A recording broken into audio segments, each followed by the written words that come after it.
আগামী বছরের ফেব্রুয়ারিতেই নির্বাচন, আমরা ফেব্রুয়ারিতেই চলে যাব, এমন মন্তব্য করেছেন আইন উপদেষ্টা আসিফ নজরুল। মঙ্গলবার সচিবালয়ে তিনি আরো বলেন, দেশের রাজনৈতিক পরিবেশের গুণগত পরিবর্তন আসেনি। নুরনবী সরকারের প্রতিবেদন।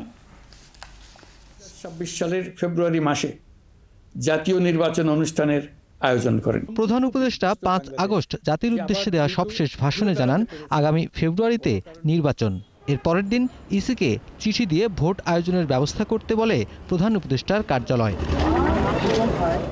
সচিবালয়ে এক বৈঠক শেষে আইন উপদেষ্টা জানালেন, নির্বাচন নিয়ে প্রধান উপদেষ্টার ঘোষণার কোনো নড়চড় হবে না। নির্বাচন অনুষ্ঠানে সরকার দৃঢ় প্রতিজ্ঞ।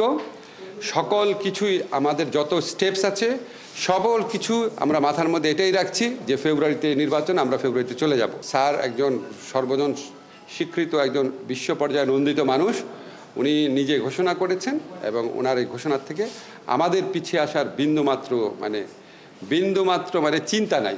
তারপরও রাজনৈতিক অঙ্গনে নির্বাচন নিয়ে বিভিন্ন ধরনের কথাবার্তাও চলছে। এ নিয়ে আসিফ নজরুলের দৃষ্টি আকর্ষণ করলে তিনি বলেন, রাজনীতিতে কোনো গুণগত পরিবর্তন আসেনি। এখন রাজনৈতিক দল তো বিভিন্ন উদ্দেশ্যে বিভিন্ন কথা বলে এবং ওইটা তো একটা রাজনীতির প্রক্রিয়া। আপনারা তো এটা সবসময় দেখছেনই। এখন বাংলাদেশে যারা ট্র্যাডিশনালি যে সমস্ত রাজনৈতিক কথাবার্তা হতো, এখনও ঠিক ওই রকমভাবেই কথাবার্তা হচ্ছে। কথাবার্তা খুব বেশি গুণগত পরিবর্তন হয় নাই। ফলে নির্বাচনের সময় নিয়ে কে কী বললো না বললো, এটা আপনার রাজনৈতিক প্রক্রিয়ার অংশ হিসেবেই দেখবেন।